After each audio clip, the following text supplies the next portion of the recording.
Hello, everyone, and welcome back to Tier List Week. Today, we are going to be talking about the games that I played in 2025. I do this every year. I review the games I played over the past year. No matter when they actually released, it just sort of depends on when I've played them. I've never done like a historical reach back through all of my history. I might do that someday. But sometimes I do have games I replay during a certain year. And in that case, I will also add them to the list. So, another thing to keep in mind, only one game is going to go in Best of the Year. That's what it's there for. So, A tier is not like, oh, great, but not superior. It's the top of this tier list, essentially, other than the best game of all of them. I am ranking ZA and Mega Dimension as one game. Normally, I would rank them as separate entries in these lists, but because Mega Dimension came out so close to ZA, they haven't ended up on separate lists, so it really only makes sense to combine them, and it's a little karmic punishment for them releasing the DLC or like showing it off before the game even released, I guess. So I guess you can maybe tell how I feel about Mega Dimensions, but we'll get there. I'm also ranking Deltarune Chapter 3 and 4 as the two separate chapters they are. I think this will make it more interesting, for one, and for two, I've ranked every other Deltarune chapter on its own because they've released on their own, so for consistency's sake, that makes sense. And other than that, I think we are ready to go. So, we're starting with Pokemon TCG Pocket. They ruined it. Okay, I think I can maybe put it in C tier. Well, I don't think anything is going lower than this, so Pokemon Pocket can be the bottom of the list. That's fine. I don't think anybody will really mind that much. I had a lot of fun with Pokemon Pocket when it first came out, but usually as these card games go, as things get more complex, I get less and less interested. And I know complexity is required in order to, keep people coming back. And it really just depends on whether they can sell you on the concept or not. And TCG Pocket, while I did find its shorter battles, its snappier pacing, enough to keep me engaged for a while, at a certain point, it became clear that things really weren't going to change that much. I think I'm not totally tuned into the meta, but I think Greninja specifically has been like running the meta for 4 months or something like that now, probably more. Because Greninja was already good when I stopped playing, and that was when Deluxe Packs EX came out, which was the 1 year anniversary. And that talks about the other problem I have with the game, which is that they introduced shiny Pokemon, which is hilarious because if you know me, you know that I love shiny hunting Pokemon. However, in this game, when they introduced shiny Pokemon, they changed the rarities of all the cards to accommodate for this new type of card rarity being added to the game.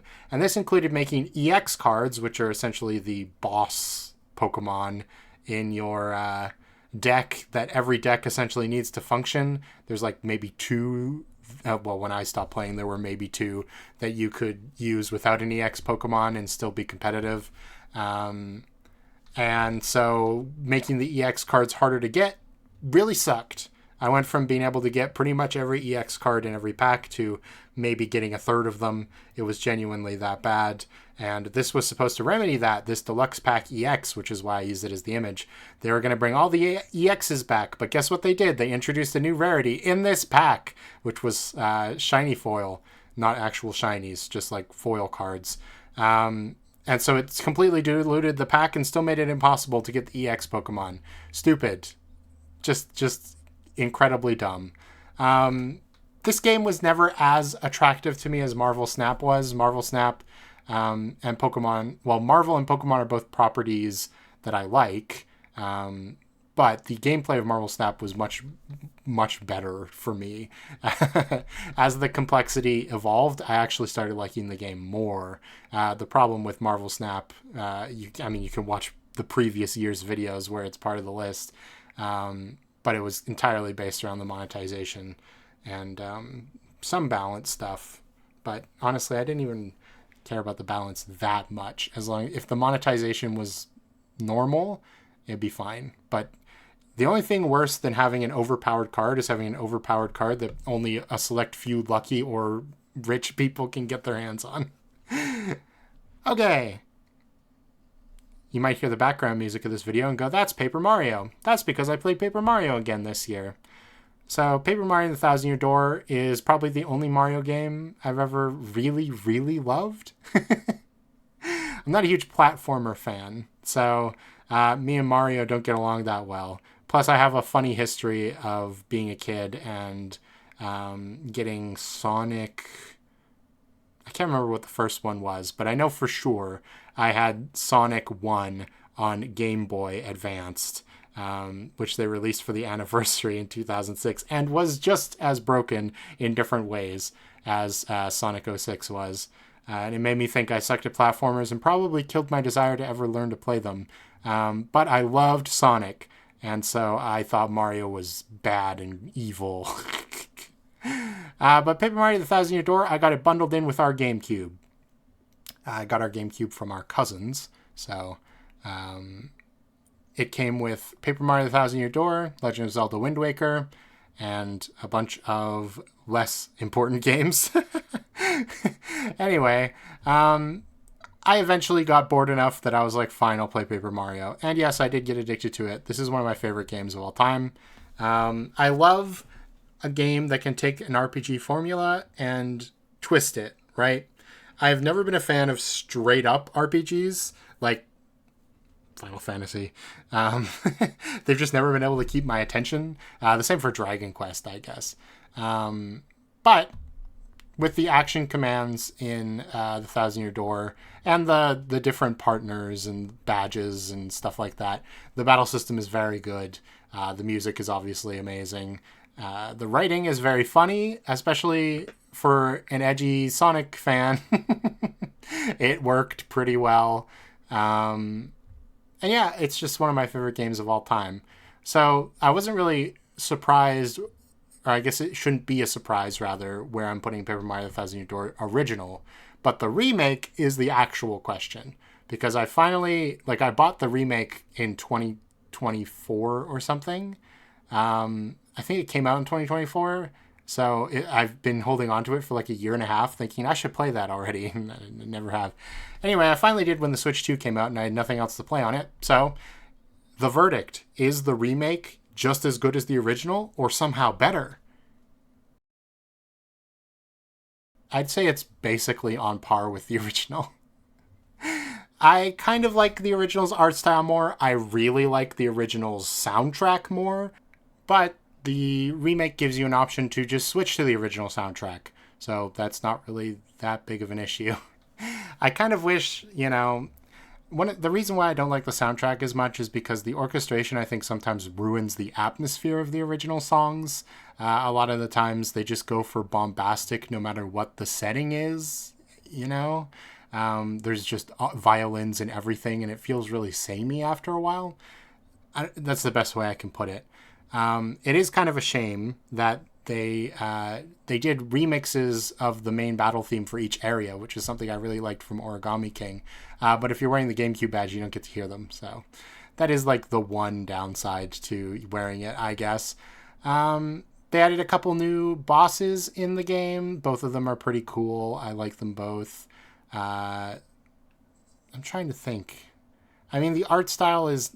I still like the originals better, but that's probably just nostalgia. Like, this one is more or less the same, just upgraded, so I can't really complain too much there. Oh, they added a couple quality of life features too, like a backtracking pipe in Twilight Forest and all that stuff. And so, yeah, they're pretty comparable. If you really want to play Paper Mario The Thousand Year Door for the first time and you want to buy it on Switch, sure, why not? I bet it won't be too long before they put it on the GameCube Pass, but we'll see. Speaking of the GameCube Pass, Chibi Robo and Soul Calibur 2. So these are both games I played on my Switch 2 and before Z8 came out, basically. Soul Calibur 2 is much easier to talk about, so I'll talk about that first. Not a huge fighting game player.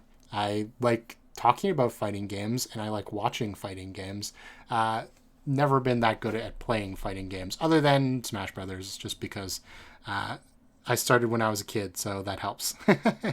I did play Soul Calibur 2 as a child, But I was absolutely just mashing the the jab button, essentially, with a certain character named Raphael, who is like a light sword fighter.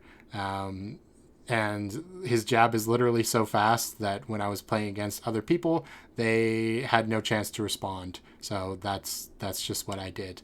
I did actually try to play it a little bit more seriously when it came out on the Switch Online. I still didn't do too much, but I beat the campaign mode with a couple of characters. Obviously Raphael, because I already said that. Who else was there? Cassandra, I think I got through with, and because I did like Cassandra, like playing Cassandra back when I was younger, but I wouldn't actually play her that much because you had to actually try. I don't remember, but those two for sure. It's a fine game. I'm kind of sad that Soul Calibur is basically dead. I mean, it could come back. There's always a chance, but this is really the only one I've ever enjoyed, and it's mostly just because I played it as a kid, so it's hard for me to really rank it properly.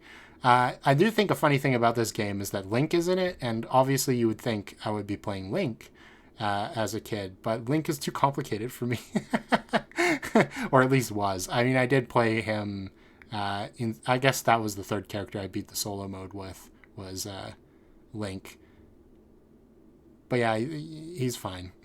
Not my favorite character in that game in terms of how he actually plays. Now, Chibi Robo, on the other hand, this is a very interesting game. I guess I could rank between tiers, but even if I did, I'd probably put it below Thousand Year Door. I'd heard a lot of praise for Chibi Robo. I'd heard it was a really fun experience, and it came to the GameCube Switch Online. So I thought, why not? I'll give it a try. I do have like a few problems with it, but overall, yeah, it's pretty fun.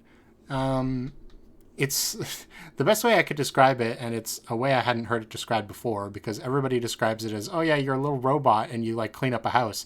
And like, yes, that is the main gameplay loop, but the actual draw of the game is that your family that you're cleaning this house for are very funny and kind of shocking characters.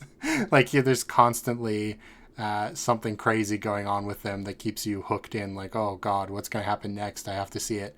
And yeah, that did hook me in. My issues with the game basically come down to, at the beginning of the game, the battery function, which is essentially a little timer at the top left of the screen that ticks down while you walk or do any actions. And if it runs out, you run out of battery, so you die, essentially. At the beginning of the game, it's way too short. Like, you can't even make it across a whole room before you run out of battery. And you only have one room at the very start of the game. But, like, if I can't walk from one side of the room to the other without dying, I'm just going to be spending so much time plugged into the plug. And it asks you to save every time you do that. And the text is very slow, so it gets very annoying. And then later in the game, the battery function basically just becomes a non-issue. Like, your reward for leveling up and doing, tasks is that you get a bigger battery. And after you get like 2,000 battery, you really don't need any bigger a battery. And they will keep giving you battery. So you're kind of not incentivized to continue doing the tasks anyway. I meant to say 1,000, but I said 2,000, whatever. 2,000 is like the max, I think. I can't remember. It's been a while since I played it, as you might be able to tell. Can't remember the details, but I remember the broad strokes, which is that the battery mechanic felt a little underbaked. And then sometimes it's just really confusing what you're supposed to do. I did have to look at a walkthrough for two things. And the one that really annoyed me was the wedding ring. At one point, the dad in the household drops his wedding ring down the sink. And I got the text that he said, oh, I lost my wedding ring somewhere. And I bet he dropped it down the sink, because there's this area inside the sink that I was able to access but hadn't been useful so far. And I went in there and I didn't find it. And I'm like, what? Then where is it? And I went and looked around the rooms and stuff. And I'm like, okay, I guess I'll look at a guide. And it's like, no, it's in the sink. You just didn't see it. Oh, great. but like you can't get more clarification. It's kind of annoying. There's a lot of things in this game where you're just expected to trial and error it, which probably for the time was completely fine, but coming back to it now is a little annoying. Anyway, I think it would be nice if, you go into the sink, it's like, oh, Chibi Robo, you went to the sink. Did you find the ring I dropped down there? And then at least you were looking in the right place, Because the map isn't that big, but at the same time, it takes you a long time to get anywhere. So it'd be nice to have some hints, maybe. Even just like if the daughter gave you hints whenever you gave her one of those frog rings, that would be something. But as it stands, it's kind of hard to get through unless you either already know what you're doing, have a lot of time on your hands, or are willing to use a walkthrough. Okay. This is the first big one because this is a game I played on the channel. Pokemon Legends ZA plus Mega Dimensions. So I already kind of talked about my feelings on ZA when the game ended. At the time of recording, I have not posted the final episodes of Mega Dimensions because I don't like it. ZA, I think, is a pretty solid game. I like Legends Arceus more. If they did like a graphical update to Legends Arceus, it would be like my perfect Pokemon game. ZA, what they're doing is interesting, and I like the real-time battles, and the characters and the story are pretty much fine. The only problem is because they have segmented the Pokemon catching and the Pokemon battling into their own like fenced-in areas within a city instead of being like an adventure that you go on. It feels really stale after a while. And I don't know. I feel like there were probably ways around that. For example, having areas outside the city you could explore. And I don't even mean like a big world map. I just mean like the gardens that are there in X and Y or something. I don't know. It doesn't really work as a setting after a while because they give you the entire map right away as well. I think if they maybe segmented the city a bit better, where like after you reach certain ranks, you can enter different areas of the city due to some story event, that would be fine. But they don't do that. So instead, you're kind of just sitting there. You've seen the whole city at this point, and a lot of it looks the same. Like I really thought they were going to make it so the slices of the city were themed now or something, like as part of integrating the Pokemon into the city. Like maybe the Rouge sector is like fire and ground and rock and steel themed or something. And so the area has sort of taken on its own typing, quote unquote. But they didn't do that. It's all just like regular city, which is odd to me. But the actual real-time battles are pretty fun. The Pokemon catching is just as good as in Legends Arceus. I do kind of miss the dodge roll that Legends Arceus had, like that specific one. That doesn't feel the same anymore to me. And also, I kind of miss the ride Pokemon too, which is odd because I didn't really care for the ride Pokemon in Scarlet and Violet, but I guess that's because it felt less necessary there. Yeah, I don't know. It's a good game. Mega Dimensions, however, is definitely not worth the money. I mean, okay, I said this when people asked me about if ZA was worth the money, and I'm like, no, but also no game to me is worth $80. So, if you want it, go ahead. It's not a bad game, in my opinion. Mega Dimension is $40 in Canada. And it is certainly not worth that. I really thought, okay, Mega Dimensions. We're going to go through these dimensional warps and we're going to find like new areas. And then in the trailers, they started showing Hyperspace Lumiose, which is just Lumiose with different textures on it. And it's like, no way. The whole thing is just going to be going to the same damn areas of the city that we've already explored that already got boring during ZA.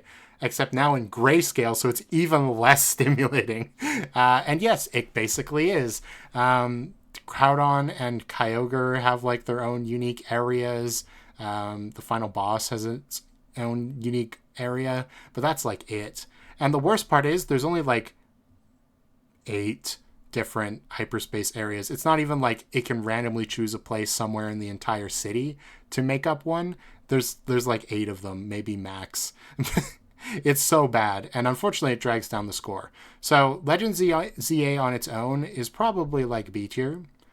Mega Dimensions on its own is probably like D tier. So unfortunately ZA and Mega Dimension ends up in C tier. Yikes. You sure hope, because I mean February will be Pokemon Day. We'll certainly learn about the next Pokemon game there. That the next one can, you know, be better. With the new Switch 2, like making it Switch 2 exclusive, I think will deal with a lot of the graphical problems that Pokemon's had for a long time, just because we've reached a graphical plateau in terms of video games, and obviously, you know, it's a Pokemon game, it's not going to be hyper realistic. So it's pretty hard to not have your game look decent if it's running on Switch 2, because the biggest reason why Pokemon games have always looked like ass, in my opinion, I mean, it could be wrong, but it makes sense to me, is that Game Freak is really, really bad at optimizing the game, especially on Switch. For example, people always bring up the Pokemon games on DS looking really good. That's because they were essentially still making, like, DS games on the 3DS, and so like Sun and Moon looks really good because it's the end of the 3DS era, and Black and White 2 rather looks really good because it's the end of the DS era, right? So like they've gotten to the point where they figured it out, and right when they figure it out, it's time for the next console. ZA graphically looks pretty good. I mean, I don't have that many problems, especially on Switch 2. I should mention I did play this on Switch 2, so it's probably a nightmare on Switch 1. I don't know. However, this is, again, the game at the end of the Switch 1 era, right? It's literally cross-platform because of it. So I'll have to see. But, I mean, if it's going to look like this, the next Pokemon game, that probably won't be a problem. So they have to actually make the game good, and then I will enjoy it. Overall, I'm not a huge fan of the open-world Pokemon games so far. Legends Arceus is the only one I've really liked. And this is from somebody who liked Sword and Shield. So you know I'm biased in their favor, and yet, you know, here we are. I just really think the open world formula doesn't work that well for Pokemon. I don't know. And it scares me because I've seen the leaks about what they're trying to do with the future of Pokemon, and yeah, it's spooky. So strap in, folks. I'll be there to watch it crash and burn with you, perhaps. Anyway, now we're into the Halo series. So Halo is another series that I really loved that has gone in the toilet. To be fair, Pokemon hasn't gone in the toilet. It's just like in the bathroom on its way, you know? But Halo Infinite and Halo 5 specifically have appealed to me like 0%. And it does kind of suck because I like Halo. Halo 4 killed my enjoyment for this franchise in general. And that's why it's not on the list, because I didn't choose to replay it this year when I chose to replay all the other Halo games. Funnily enough, Halo 1, then Halo 2, then Halo 3, then Halo Reach is not the correct order that I played them in originally. So I should rank them in that order. Halo 3, Halo 1, Halo Reach, Halo 2. So these games, there's some stories that I haven't told about them, so I'm going to indulge a little bit, but I'm going to be basing them off my most recent playthroughs of them to be fair to them, okay? Halo 3. So this is the first game I played, and I played it on a friend's Xbox before I even had my own Xbox. We loved running the final map of the campaign where you drive the Warthog on the Halo ring. It's obviously great. Playing it again as an adult, kind of a strange experience, just because, I had so little concept of what was going on in the story as a kid. And yeah, it's a good game. I think it threads the perfect line. It's a little odd, but between Halo 1 and Halo 2 in terms of really tight simplicity, in the sense that like everything feels like it's there for a reason and it all works, versus Halo 2's experimentation, where like basically everything they experiment with in Halo 2 sucks, but it's new and interesting. Halo 3 is the perfect line threaded between those two, in terms of being competent and also having interesting ideas. The chopper bike is still one of my favorite stupid vehicles that Halo has ever had. I have a lot of fun memories in Sandtrap, or whatever that map is called in Halo 3, with the chopper bike and the Hornets and all the cool new vehicles that we wanted to smash into each other. It's a great game. Great story. The actual gameplay is good. It's definitely A tier. Halo 1. So the funny story for Halo 1 is actually very funny. In our school, there was apparently an admin folder on the school's server, and anything you placed within the admin folder was available for every computer on the network. One of the kids in a grade above me, before graduating, gained access to that admin folder and dumped Halo Combat Evolved, Age of Empires 2, and StarCraft into that folder, so that literally anyone on the network could play those games. And we essentially, this was in like 2014, 2013. We were having Halo 1 LAN parties at my school, which was very funny. It's an experience I would not have had if not for those very specific scenarios, because obviously 2013, 2014, that's well into the online gaming era. And I really love Halo Combat Evolved. It's probably my favorite Halo game, and it's not even my first Halo game, so it's not, nostalgic bias necessarily. I just think everything about it is so fine-tuned that it makes perfect sense that this became the game that essentially launched Microsoft into the console space, right? Like gaming in general. It's just so good. The story, the way it builds atmosphere, the fact that the Covenant aren't the main villain, because as the Halo stories go on, the Covenant are regularly brought back as like the main villain. And I just find them rather boring. Like, it's totally fine to have them as like the initial threat in Halo 1, but the Flood as an actual like world-ending threat works a lot better for me. I really like the idea of, the humans and the Covenant having to essentially not come together, but they have to fight the same foe that is overwhelming them both. It's amazing. I love the Halo 1 pistol. It's my favorite weapon in all of shooting games, whatever. Shooters, whatever you want to say. I don't know. It's perfect. It's perfect. It's so perfect that I have to tell a second story with it, because this is one of my most treasured memories of Halo of all time. We were playing a multiplayer game, definitely one of those LAN party things. And we were playing Capture the Flag.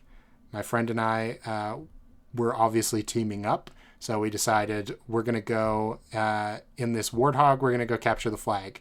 My friend got the flag, I was the driver, and is like, go, go, go, go, go. So I gunned it, right? About like halfway from one end of the map to the other, he gets gunned down and the flag drops, so I have to get out of the vehicle and run. And I run and I grab the flag. And I'm like, oh my God, I'm going to do it. I'm going to get a point, because I wasn't super good at the game at this point, but whatever. I'm going to get the point. I'm running back towards the Warthog, the big vehicle. And as soon as I get in, a tank spawns above us, or above me, I guess. My friend was already dead. But the tank spawns above me and completely crushes the vehicle, explodes, and I die. And just the like timing of it, like the frantic running back to the vehicle, getting in the seat, about to press the gas, and then a giant tank just magically appears above my head and crushes me, is a memory I will hold dearly forever. Halo 1 is my favorite Halo game of all time. I might even say Halo 1 is better than Thousand Year Door. These are a couple of my favorite games ever. I think Thousand Year Door beats out Halo 3 but it's close, okay? Halo Reach. All right, so this is the first game I actually played on my own Xbox back in the day. I finally had gotten an Xbox. It took me like 2 years of begging as a child to get an Xbox because my parents were like, Xbox is for teenagers, which I was a teenager, but you know, they didn't even let me watch SpongeBob until I was old enough that they weren't paying attention to me because they thought because SpongeBob worked in like a fast food restaurant and Patrick was stupid that it was for teenagers. I don't know. What can you say? Anyway, Halo Reach was my first Halo game like that I actually owned. I played through the campaign and thought it was awesome. I still think the campaign's pretty good. There is, however, some maps in the campaign that really suck. I'm specifically thinking of that one where you have to navigate the Pelican, like the airship between buildings, and like you have to go and disable jammers in the buildings, and there's a bunch of like drones in there, and it's so annoying. It's pretty good. What I remember most about Halo Reach, my most formative memories about it, is the Forge mode, because me and my friend, the same friend who I was playing Capture the Flag with at this time,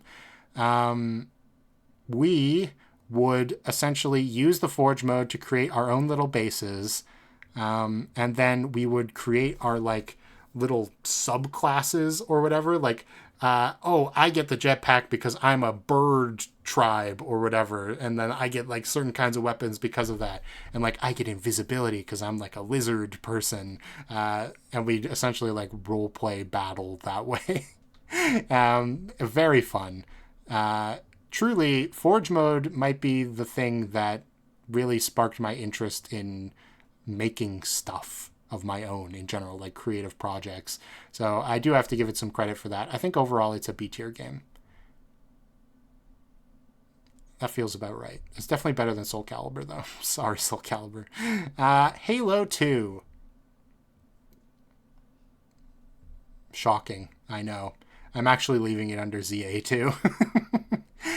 Halo 2 is such a weird game to me.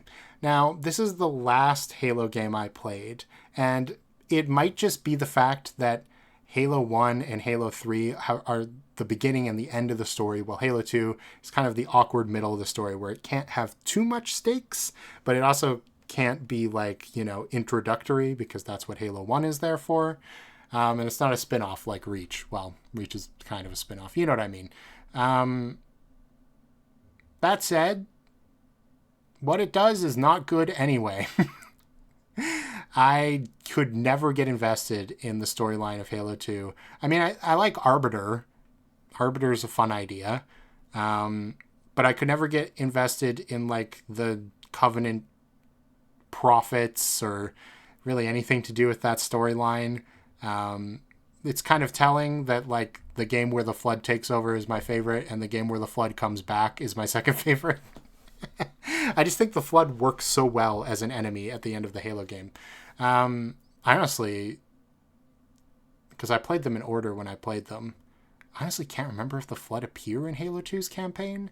I better check that. Okay, I'm glad I refreshed myself because the Flood is kind of there. Yeah, the reason I forgot is because it's so much to do with the Covenant prophets and like High Council and all that stuff I don't care about. It's a fine enough story. The problem is none of the levels are really that standout to me. I could be, wrong. People who played at the time might have a much stronger connection to it.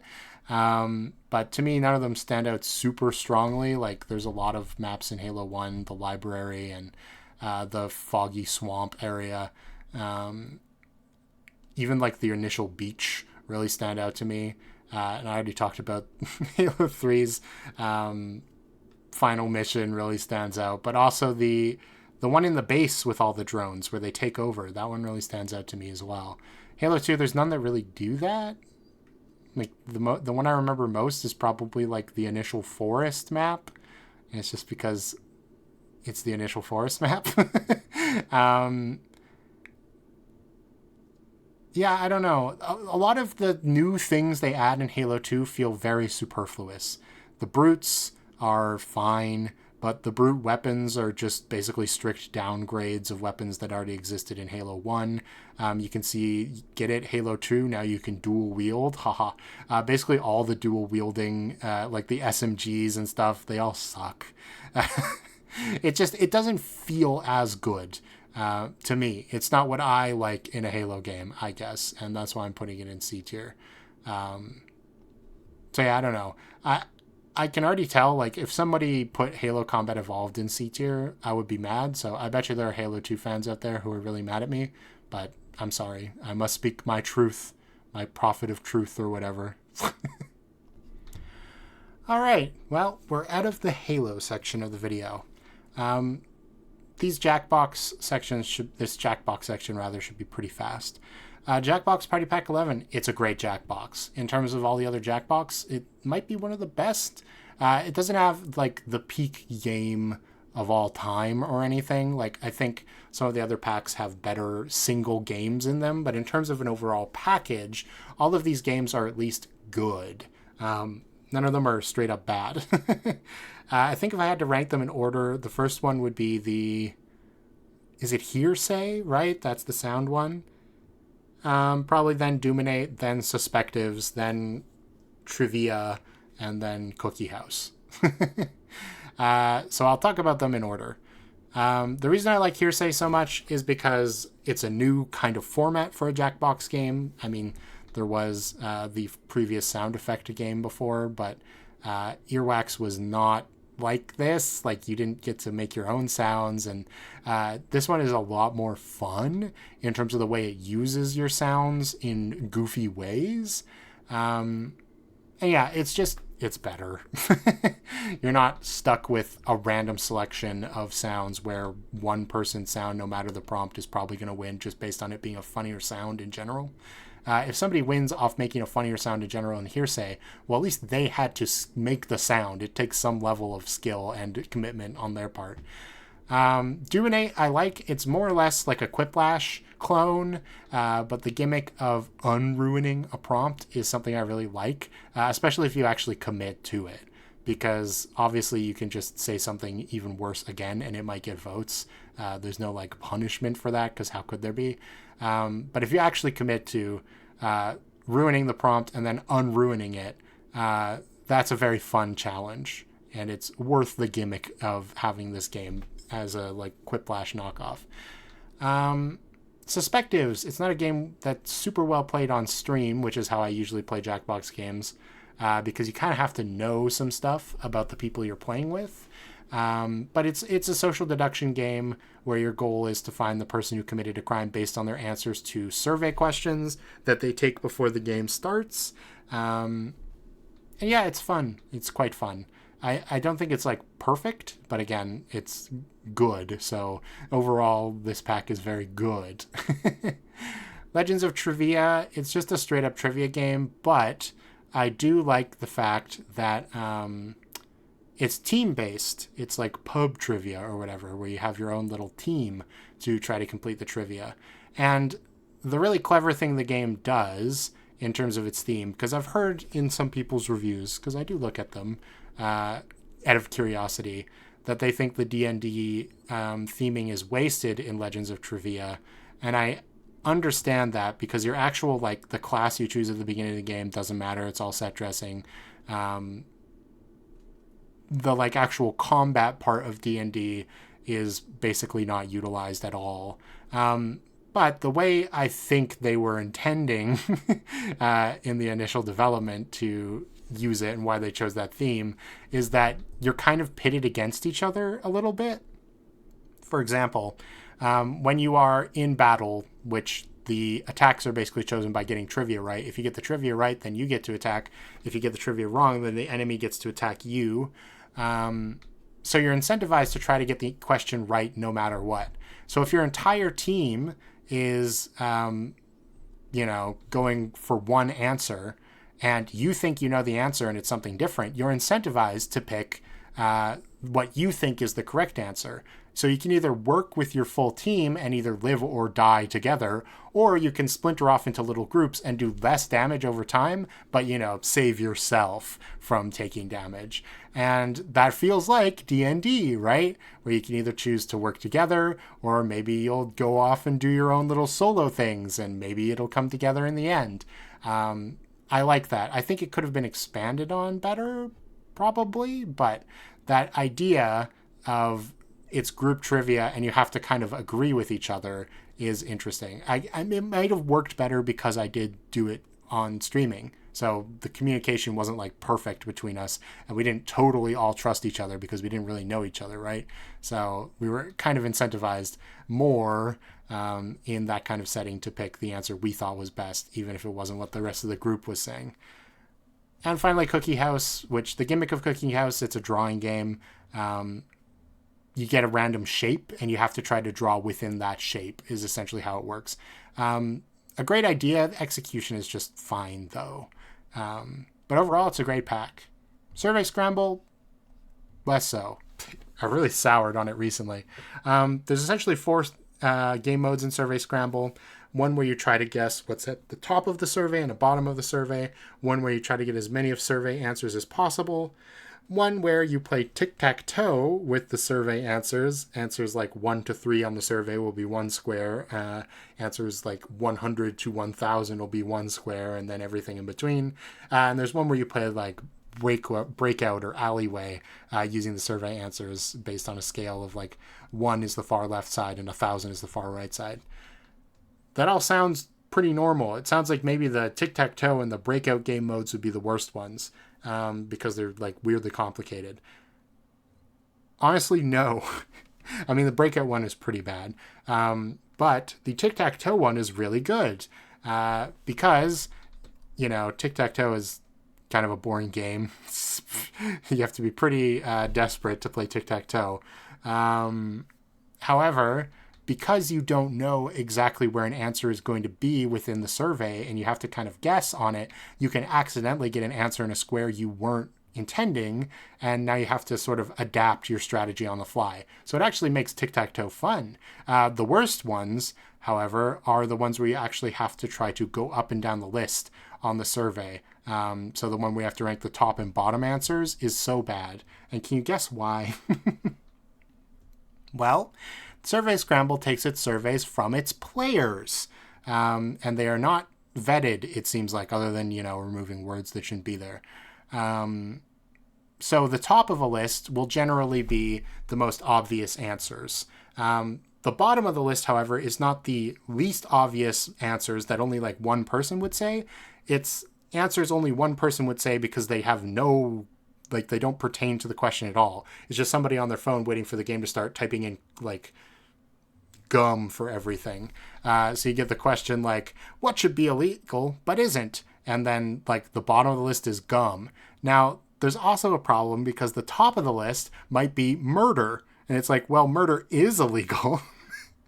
But when people see illegal and they're not paying too much attention, the first thing they say is murder, the worst illegal thing, murder. So murder is at the top of the list, even though that doesn't make any sense.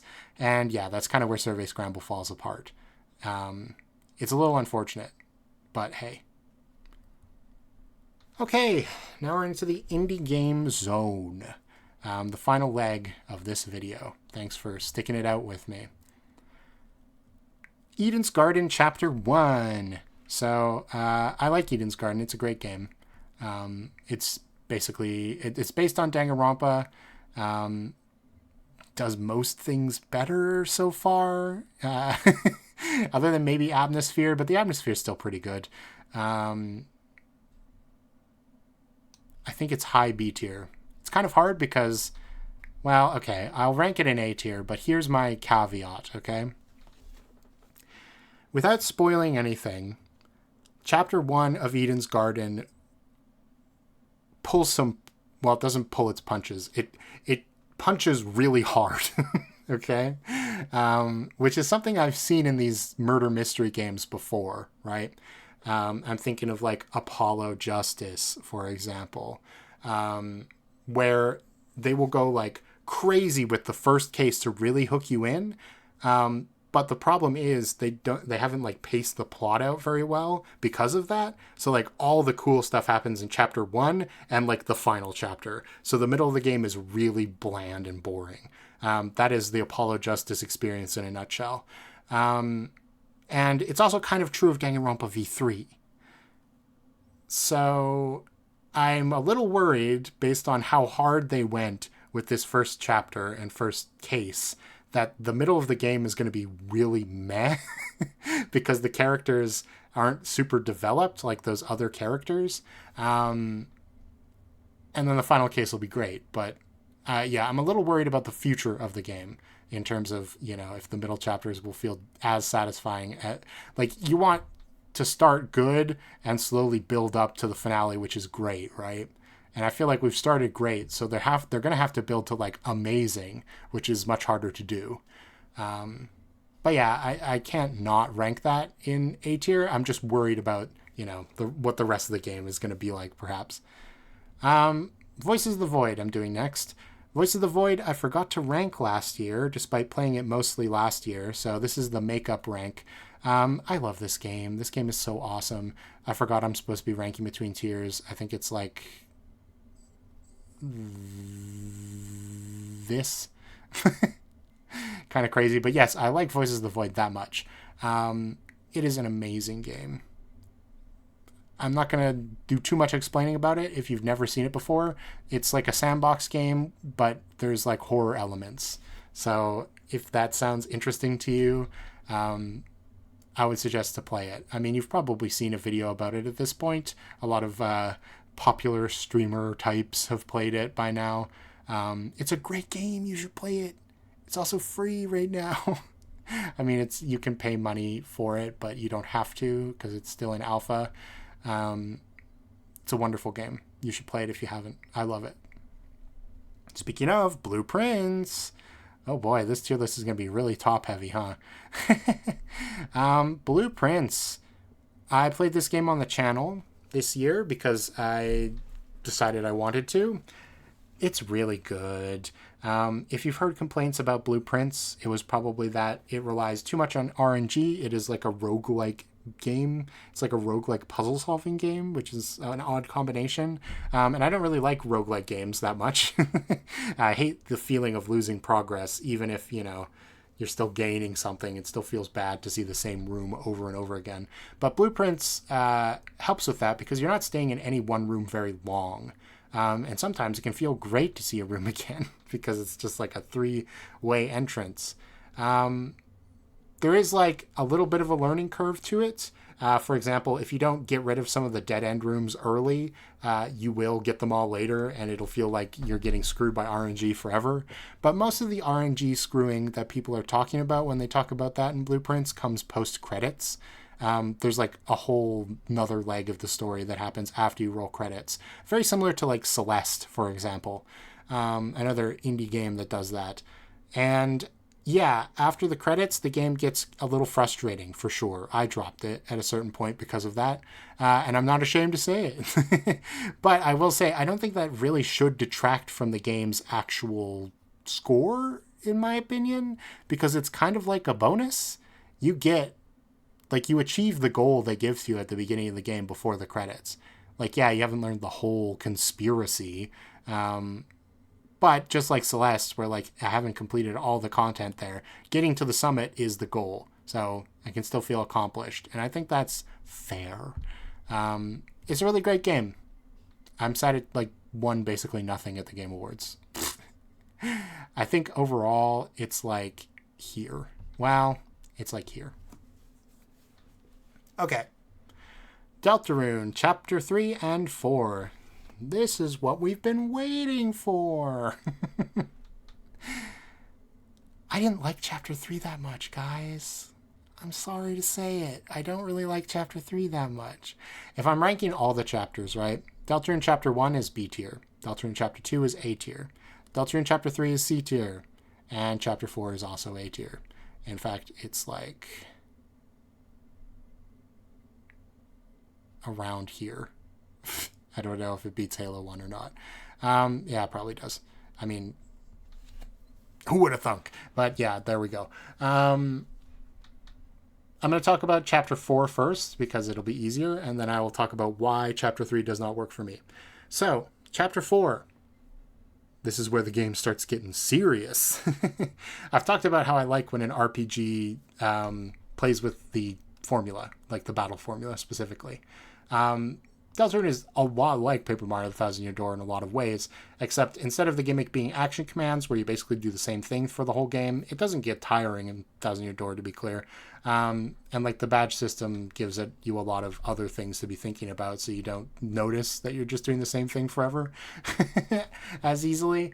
Deltarune's battle system is obviously a lot more complex. It's got a lot more gimmicks and moving parts. Every battle feels very unique, and it's what I love about Toby Fox's games. Chapter 4 really goes hard in the story department. The art is amazing. The music is so good. I love Chapter 4 of Deltarune. Best game. Yay! Okay, now to complain about Chapter 3 a little bit. Keep in mind, I put Chapter 4 in the best of the year list for a reason. I think overall as a package, Deltarune is still like a really, really great game. My problems with Chapter 3 are twofold, okay? One, the pacing is really bad still. So I'm assuming most of the people watching this have watched my Deltarune videos as well, just based on percentage of views. And recently in a newsletter Toby put out, he talked about how he's really struggled with pacing in Chapter 4. The team did. And they had to cut out some segments. And the way he specifically puts it is that, by the end of Board 2, people were starting to get tired. So we decided that's when we should change up the formula. The problem is, by the end of Board 2, I was still tired, and the formula doesn't change enough because you're still doing the board. It's just Doom board. And then you're in the backstage area, which is like the start of a full, like another chapter almost, like a full new area. I did get burnt out a bit because of the pacing. Especially because this is a chapter you're incentivized to play twice, because unless you get S ranks the first time, you have to play the whole chapter again to get the secret stuff, which is not something that any other Deltarune chapter really does to you. At a certain point in Chapter 4, you can miss out on the secret boss, but if you keep if you keep a save before you enter the second sanctuary, which, I mean, you're incentivized to if you're paying attention, because Gerson says, like, there's something you have to do to get the legendary weapon, so you're hinted at needing to do a certain thing. In Chapter 2, you can fight the secret boss up until, like, you fight Queen. Like, I really think you can go back and do Spamton the whole time, right? I don't think, like, at least I think most people, when they did Spamton, they did it at, like, the start of the final dungeon, which is perfectly fine. If you try to start the secret quest in Chapter 3, once you enter the final dungeon, it's already too late. You have to play the whole chapter again. And even in Chapter 1, like, again, the secret boss is at the end of the chapter, and you do have to backtrack to get to it, but you don't have to play the whole story again. So for some reason, Chapter 3 is the only one you have to do that on, and unfortunately, it's the chapter with the worst pacing. So, like, not great. But, putting that aside, because, well, just don't go back for the secret content then. Not like that's important to this game or anything, but whatever. The actual content of the regular gameplay Deltarune section of this world is also kind of lame. There's very few enemies in Chapter 3. Like, you have a good amount of battles, but the actual enemy variety is very low. It's the lowest of any chapter. All you have for regular enemies are the Shadow guys, the Shuddas, the Pippins, and the Zappers. And that's it. You've got, like, Rules Card as a mini-boss, and the Weathers are a mini-boss, and I guess you could kind of count Tenna as a mini-boss, depending on how you want to think about that. And yet, because most of those happen either at the beginning or the end of the story, I mean, Rules takes place right in the middle, but this is the third time we fought Rules, so it doesn't feel super special. The gimmick is also not that flashy either. I don't know, it just feels a little lame. And I know some people have a soft spot for Chapter 3, and that's perfectly fine. If you like Chapter 3 the best, it's your thing. I think Chapter 4 is probably the best chapter so far. Chapter 2 is still my favorite. it's just a little sad. And I worry a little bit because Chapter 4 also felt a little empty. Like, there was much better enemy variety, so you don't notice it as much. But there wasn't like a... I didn't get a good feeling for what the Church Dark World's world was like, right? And maybe that's just because the final boss wasn't like somebody involved with that chapter's world, and that's true in chapter 3 as well. But I don't know. When the characters all come back to help you at the end of chapter 4, it feels a little hollow. Where in chapter 2 and in chapter 1, it's like, yeah, we did it together, sort of, in a way, you know? Like, the community is coming together. And that one, it's like, okay, I know Jackenstein, and that's it. Everyone else is just kind of like a random enemy I fought. It feels a lot more like a traditional RPG in that sense than usual. The actual NPCs themselves don't have as much character, in my opinion, even though there's at least a good amount of variety in them. But that's personal taste, right? I already told you I'm not super into traditional RPGs. And clearly that was intentional, given the themes of Chapter 4, you know? About following a straight path and the fate being undeniable and all of that. Anyway, that is my list. I hope you enjoyed it and won't burn me too hard in the comment section with torches and pitchforks. Let me know what your favorite game you played this year was, and out of my list, which one you liked the best. And yeah, we will... Okay, sorry. I forgot to rank Chapter 3 within the tiers. I actually think it's probably better than Soul Calibur, so you know what? It moved up to B tier. Now that I'm ranking between tiers, this is definitely worse. Is this properly ranked? I think so. A tier? Yeah, okay. Now we're good. Okay. You can take your whatever screenshots now if you want. It's finished. But yeah, I will see you soon. I have my animation tier list coming up this week, and then there'll be a Legend of Korra tier list that I kind of promised during the New Year's stream that I want to make, because I have a lot to say about that show. It's very interesting. So I hope you are excited, and I'll see you then. Bye!